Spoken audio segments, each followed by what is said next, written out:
বাদশা ডাক দিয়ে বলে, জগতের মানুষ, আমি কাজ করতে করতে হঠাৎ প্রত্যেকদিন আমি নবীজির দুরূদ আদায় করি।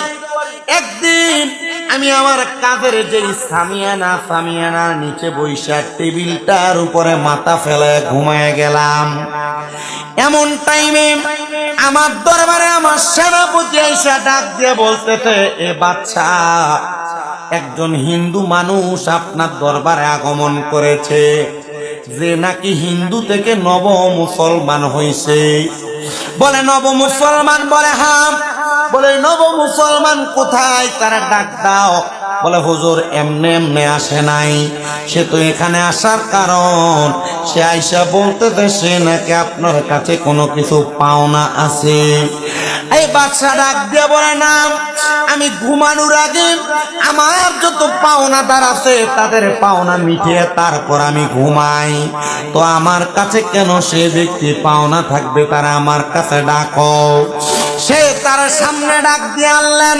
সামনে আসার সাথে সাথে ওই ব্যক্তি ডাক দিয়ে বলতেছে, হুজুর, এ বাচ্চা, আমি আপনার সামনে আসার কারণ হইল আমি আপনার কাছে কিছু দেন মোহরানা পাবো।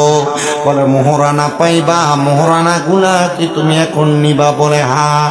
বাদশা বলে, একটা সুলটা নাও, আমার কাছে এই ব্যক্তি মোহরানা পাবে না, তার আমি চিনি না, তার পরিচয় জানি না, আমি কেমনে তারে মোহরানা দিব? বলে মোহরানা যেহেতু দিতে পারবা না বাদশা, কারণটা একটু আমার কাছে যাই না, নাও কেমনে মোহরানা পাবো? বলে কারণটা তুমি বলো। বলে আমার ব্যবসা ছিল স্বর্ণের ব্যবসা। বলেন না বাবা, ব্যবসাটা কিসের ব্যবসা? আমার ব্যবসা ছিল স্বর্ণের ব্যবসা। ব্যবসা করতে করতে আমার অনেক ঋণ হয়ে গেছে। আমি যখন ঋণের জ্বালা সহ্য করতে পারি না, এবার আমি আমার একটা ঘরের পার্শ্ববর্তী জায়গায় পেছনে গাছের সাথে দড়ি টানাইয়া আমি গেলাম মানুষের ঋণের জ্বালা সহ্য না করতে পারে ফাঁসি দেওয়ার জন্য। এমন টাইমে ইসলাম ধর্মের একজন ফকির, ইসলাম ধর্মের একজন মুস্তাহিদ, ইসলাম ধর্মের একজন মাফাতি, ইসলাম ধর্মের একজন শায়েখ আমার সামনে আগমন করলো। তিনি আমার সামনে আইসা দেখতেছে আমি ফাঁসি দেওয়ার জন্য ফাঁসির দড়ি লাগাইতেছি। আমি তার সামনে দাঁড়াইলাম না, আমি ফাঁসি দেওয়ার চেষ্টা করলাম। ও ইসলাম ধর্মের আলেম আমার সামনে আইসা ফাঁসির দড়িটার সামনে আইসা আমার এভাবে টান দিয়া ধরলেন, আমার ফাঁসির দড়িতে এইখানে নামাইলেন।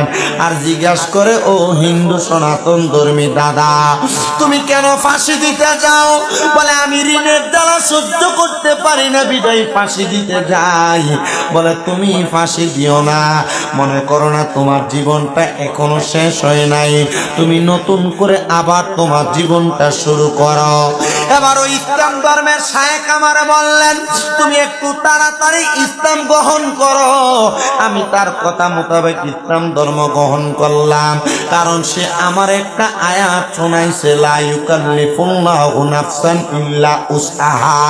আল্লাহ কোরআনে বলে, আল্লাহ কারো সাধ্যের বাহিরে কোনো কিছু চাপিয়ে দেয় না।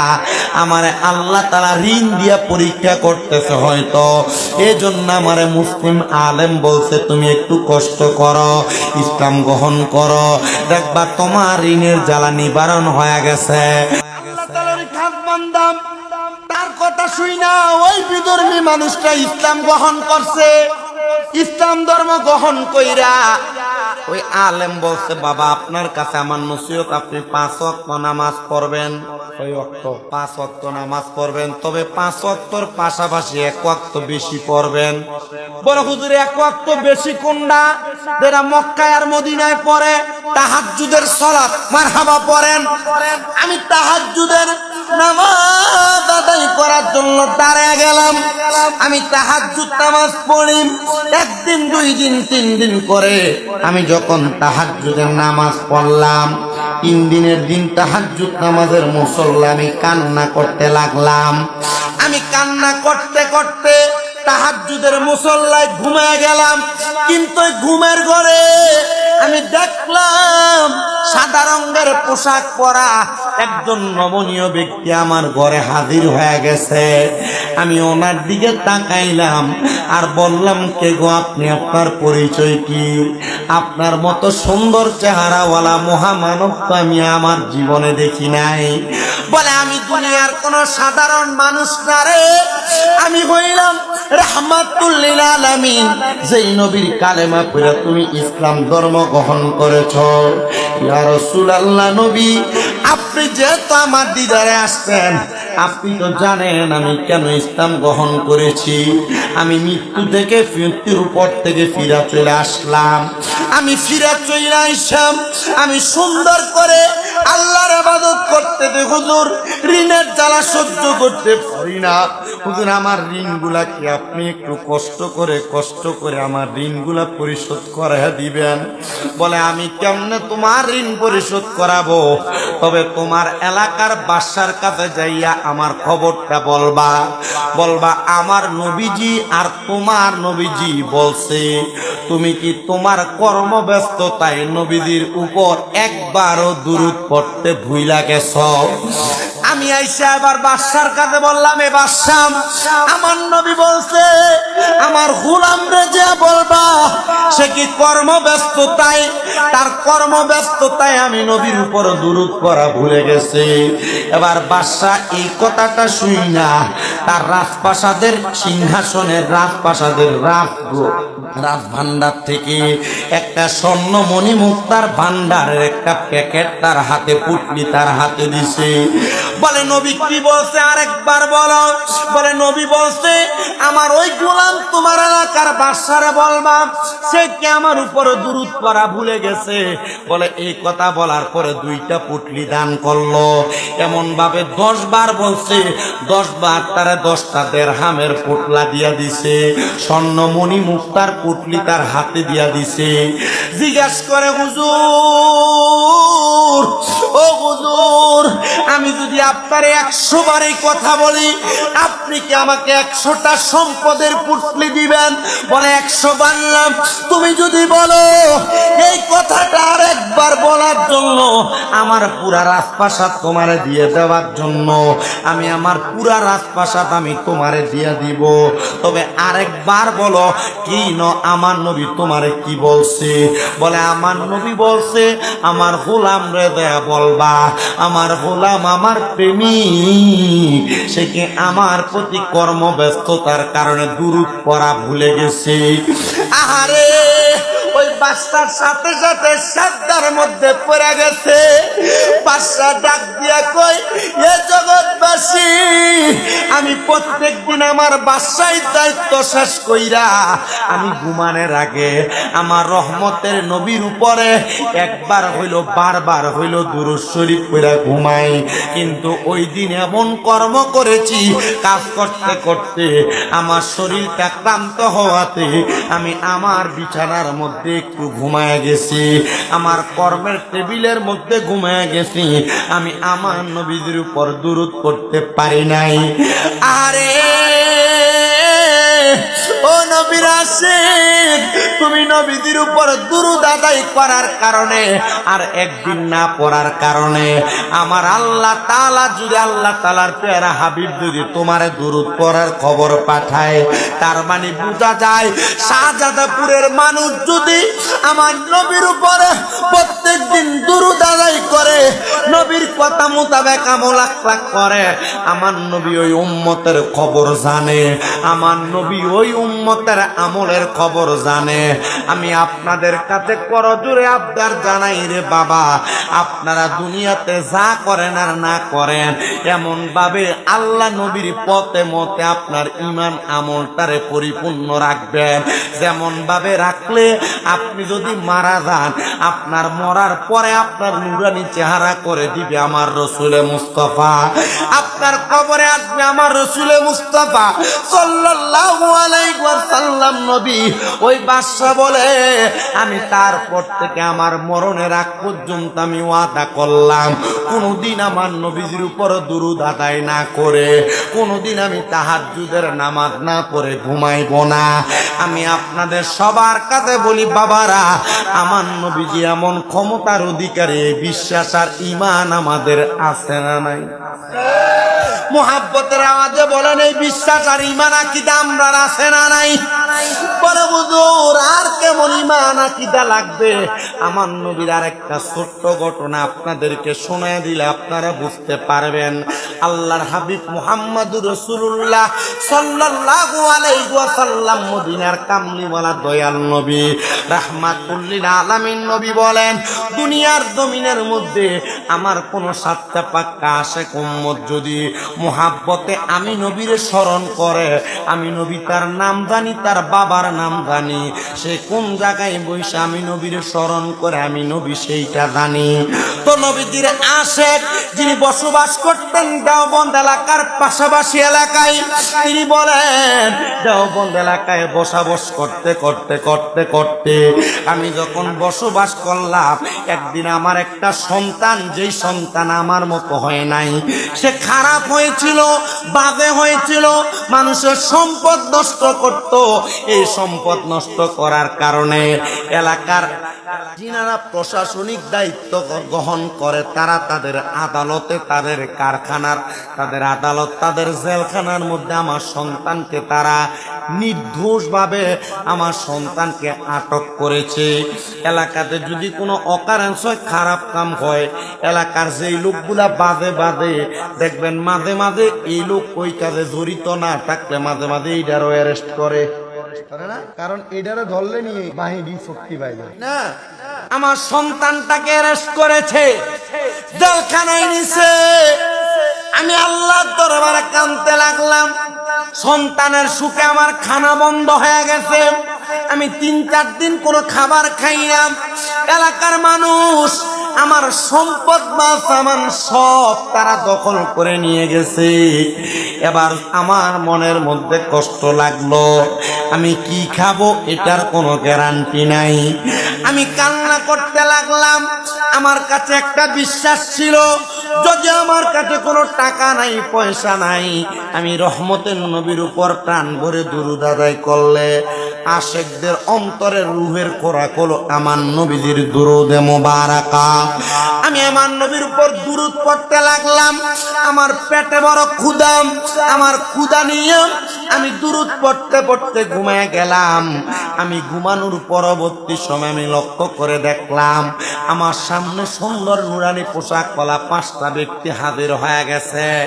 এর মধ্যে সামনে যিনি, তিনার নাম হলো হযরতে সিদ্দিক আকবর রাদিয়াল্লাহু তাআলা আনহু, ডানে যিনি হযরত ওমর ফারুক রাদিয়াল্লাহু তাআলা আনহু, বামে যিনি হযরত ওসমান বিন নূরাইন রাদিয়াল্লাহু আনহু, পেছনে যিনি তিনি হলো হযরতে আলী ইবনে আবি তালিব রাদিয়াল্লাহু তাআলা আনহু, আর মাঝখানে যিনি তিনি হলো মুহাম্মাদুর রাসূলুল্লাহ সাল্লাল্লাহু আলাইহি ওয়াসাল্লাম, আমার রাহমাতুল লিল আলামিন নবী।